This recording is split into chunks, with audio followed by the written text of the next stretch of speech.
Edduma ly'embaga bannange lyeri weebuula abaategeka bwatumanga ng'agenda adduka kasita atandika okutambula omanyirawo nti yazimba bukoba mu matooka amangi kyajja kusaanya yeerabira oluguzi g'abasaanya ndaba amayengo g'ennyanja saasobola kudduukirira nabagambako nti omuwabutwa bwakyejo anti ekiwanga akiyita ŋŋoma amagumba agayita ndege essanja aliyita mbugo ate mu ntungo mwayagala okkuba endiri endwadde weebeera ya kibiribiri tolangirira nti ddogo naye ate era baakiwangira kasubi emmanduso yaakyo yali mmengo nze Kanoonya Juma omulangira w'ebukerekere neddira mamba kakobozi akabbiro gongolo nakawuka bwe nti osibuka mu kabaka bukulu kimala empaka ettumba ali mu ssaza Busiro bassebo ne bannyabo ndi wano bwe ndi wano ndi wa Ssenga Namirembe.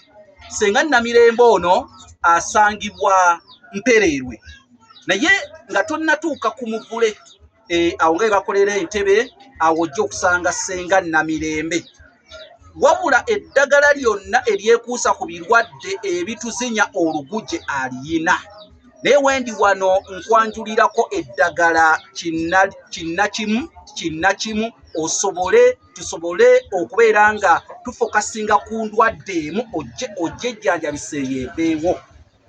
Abantu bangi balwadde aniya oyinza okuba nga naawe andaba olina aniya naye tokkiriza genda kuteekako olukindo bagenda kusaba akakadde kamu bagenda kusaba obukadde bubiri nga waliwo eddagala lya habo erisobola okubeera nti likola ki limalawo endwadde ye ya aniya.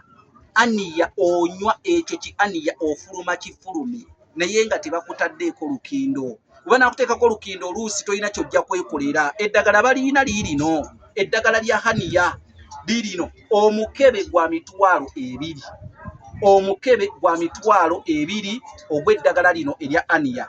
Kale nno nkukubiriza gwe wenna gy'oli weekwate Ssenga Namirembe Empereerwe kaakati mukubire ku 0704 28 98 3 0704 28 98 3 weefunire omukebe gwa aniya gwe wenna atawanyizibwa endwadde eno ya aniya. Ddagala liirino lya nsaano oteeka ku mazzi agookya n'onywa wamma ddala buli kintu kigenda kubeera terere nga nnyindo ya nte eriira mu miti n'ebulwako entaagulo n'enkovu.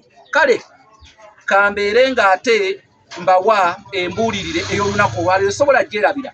Embuulirire y'olunaku olwaleero egamba nti bakuseera takwazika.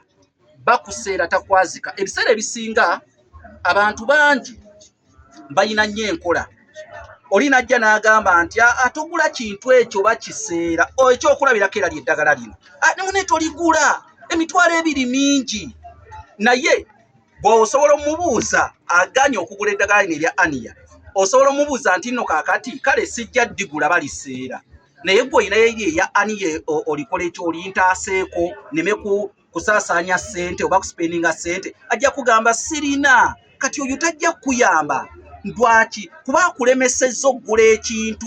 Jjukira omuganda agamba kannabubo tekakkirwa kati agambye nti eddagala baliseera naye ate tagenda ddikuwa ggwe endwadde eruma ggwe bw'onoofa tebagenda ziikamu oli bwe banaakuteekako olukindo nga bakusaze aniya oli si yagenda okufuna olukindo olwo. Leka okuwuliriza ebigambo by'abantu tambulira wojjangu wa Ssenga Namirembe Empereerwe wegulire eddagala lino erya aniya ku mitwalo ebiri mwana wattu obeere nga osobola okwejjanjaba. Omuganda wagambidde nti bakuseera takwazika oli agamba nti bakuseera omuntu woogulanga ekinaga nti emmotoka eyo bagiseera omugee kale munne bagisedde sigenda kugigula naye oyinayo emmotoka gwe onompanga neevugengamu ajja kugamba ate sirina. Kati abantu ab'engeri eyo tebakumaliranga budde. Nze Kanoonya Juma omulangira w'ebukerekere biggweredde wano.